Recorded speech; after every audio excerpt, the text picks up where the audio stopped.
ভেজাল মুক্ত খাবারের অঙ্গীকার নিয়ে লক্ষ্মীপুরে শুভ উদ্বোধন করা হয়েছে Al Madina hotel and restaurant.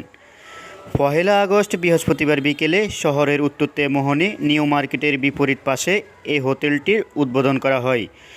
নিত্য নতুন খাবারের সমাহার নিয়ে উন্নত মানের ও ঘরোয়া পরিবেশে এই হোটেলে বাংলা খাবার পরিবেশন করা হয়।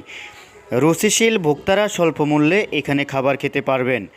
হোটেলটির মালিক বিশিষ্ট ব্যবসায়ী মোহাম্মদ কবির হোসেন সকল কাস্টমারদেরকে আমন্ত্রণ জানিয়ে নির্ভেজাল খাবার খেতে আল মদিনা হোটেল অ্যান্ড রেস্টুরেন্টে আসার জন্য সকলকে উদাত্ত আহ্বান জানান।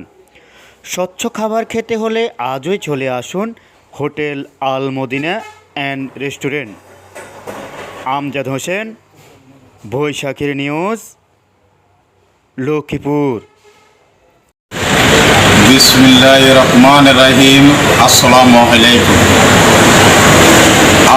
আমি আল মদিনা হোটেল অ্যান্ড রেস্টুরেন্টের মালিক, লক্ষ্মীপুর উত্তর তেমনি বাস স্টেশন নিউ মার্কেটের অপরফিডে। আপনারা আসেন, হোটেলটা উন্নত মানের খানার পরিবেশন করা হয় এবং খানা অর্ডার নেওয়া হয়।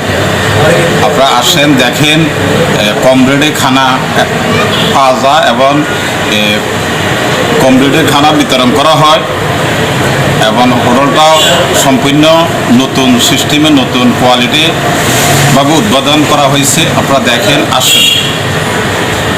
লক্ষ্মীপুর উত্তর তেমনি নিউ মার্কেটের অপরফিডে। বিসমিল্লাহির রহমানির রহিম। আমি মোহাম্মদ হারুনুর রশিদ, আল মদিনা হোটেল অ্যান্ড রেস্টুরেন্টের ম্যানেজার। এই হোটেলটা লক্ষ্মীপুর উত্তর তেমোহনী নিউ মার্কেটের বিপরীত পাশে। হোটেলটি নতুন উদ্বোধন করা হয়েছে।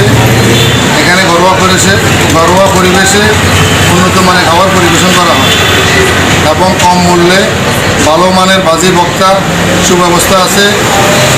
বিভিন্ন অনুষ্ঠানের জন্য অর্ডার নেওয়া হয়। আপনারা আসেন, খাওয়ার মান দেখেন। উত্তর station, Al Madina hotel and restaurant, Sadar Lakshmipur.